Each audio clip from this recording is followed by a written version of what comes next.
Chapter 2. Amber trudged up the stairs, still trying to figure out what possible angle Nicholas would have for choosing such a frankly worthless substance. Paper wasn't as rigid or dense as rock or steel, though it did seem to be somewhat common now that she thought about it. Still, it wasn't like he was going to take down a monster with paper cuts. She'd never even heard of someone specializing in paper.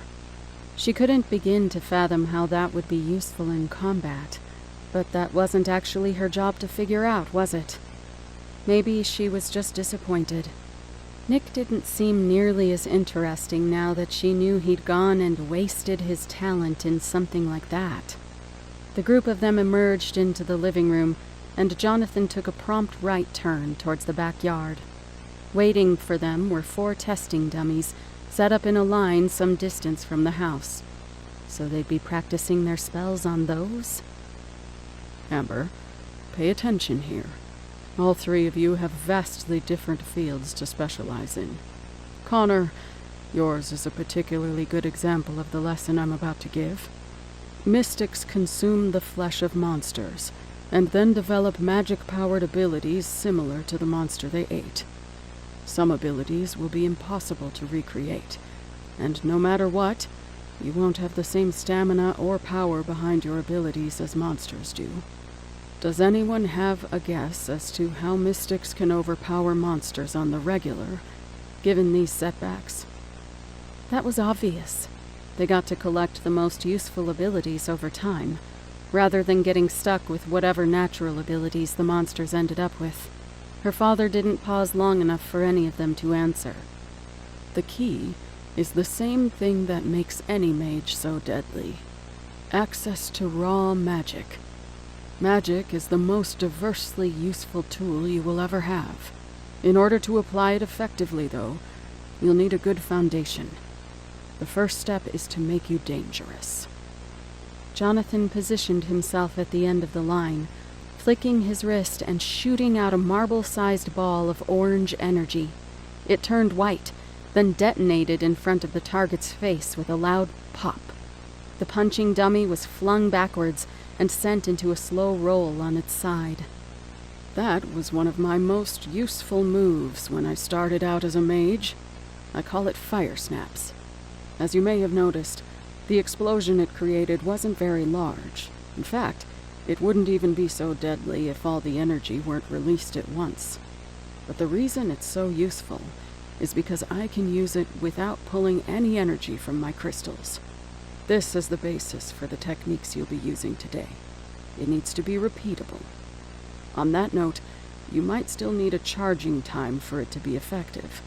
It'll take a lot out of you, and you'll have to get used to that. Amber steeled herself. She'd tried magic like that before, and knocked herself out. Explosive magic was a fine art that had always eluded her. Charging up was difficult, and if you tried to draw a ton of energy very suddenly, you could easily hurt yourself. It'd be like trying to sprint a mile in under a second. Even if you managed not to screw up the spell, you'd be out cold until your body made up for the lost energy. How her father did it so casually absolutely dumbfounded her. She'd get there someday, though. She'd outdo him. Her father was talking again, but she wasn't listening at that point. He motioned for Connor to go, and the boy suddenly stiffened up. As usual, he was petrified. Poor guy. Still, he managed to raise his hand, so Amber forced some magic into her eyes. The only technique from astrals that had any actual use. It was only astral by technicality, but it allowed her to see the flow of magic from others, even in its raw form. He was forming a pale sphere of the stuff in the palm of his hand. With a slight shove, he forced it to shoot out at the target. It slowly dimmed in light, hollowing out in the center before disappearing completely. There was a muted pop, and the dummy shook back and forth slightly as a small gust of wind came back at all of them. Falling back on wind as an element? Not a bad choice. It should be easy enough to master, and it can be deadly if used properly. It's not quite like flames where you can create the energy directly. What you'll want to do is draw in a lot of air quickly to create a high-pressure area.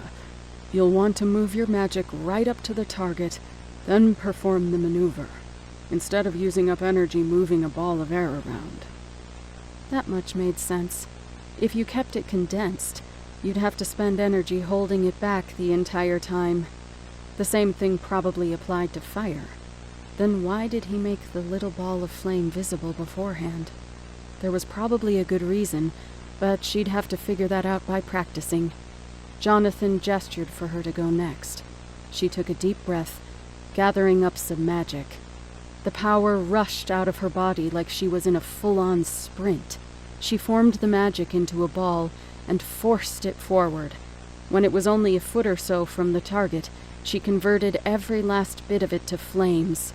There was a massive plume of fire that went off for a few seconds before dying down into nothing. The target wobbled dangerously, but then settled back into the normal standing position. That's a good try, Amber. Flames are all about release time, though. If you want force behind it, you'll need to make that faster. If you're looking to apply heat, you'll need to slow it down. Nicholas, why don't you go now? But she had been trying to ignite the magic all at once. It should have made an explosion. She didn't have time to think about it as Nick gathered a number of black paper fibers into his hand. Were they coming from his clothes? No wonder his outfits were always so stiff. The fibers snapped together in a simple cone shape, and he proceeded to throw it at a startling speed. There was a loud smack as it pierced through the target in the shoulder and sent it spinning onto the ground. Well now, that's an impressive move. It seems like you've thought about this type of thing before.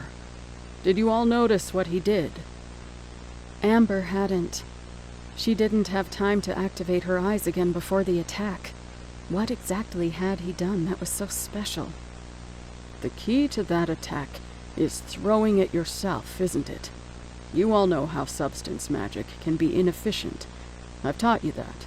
But by throwing the construct himself, then pushing it faster with magic, he bypassed quite a bit of the restraints and saved energy. Good work, Nicholas. He threw it? That wasn't impressive. Even though there were only a few substance mages in the world, Nick couldn't have been the first one to figure out throwing things.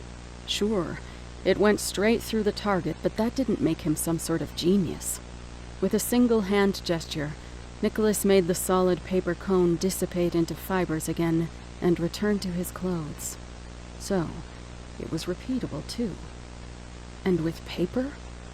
How had he aced it on the first try with paper?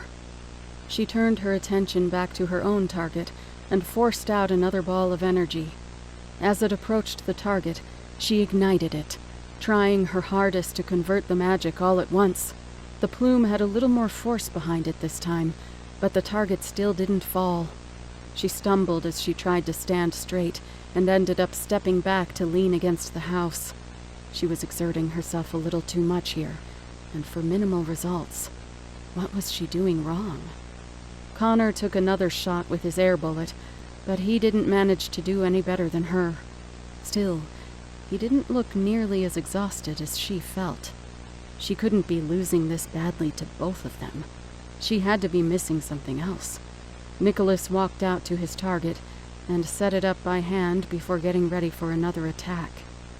He wasn't done? He nailed it on the first try. What did it matter? Amber didn't wait for him to set up again. She pushed off the wall of the house and crammed as much magic as she could muster into the palm of her hand, firing it off and detonating it as forcefully as possible. Her focus was off, though. The magic didn't stay concentrated, and the flare of the attack reached all the way back to her palm. She felt a searing heat flash against her before falling back, vision going fuzzy. No way she was out already. She managed to tilt her head to the side, just in time to see her dummy tip over before she lost a hold of consciousness.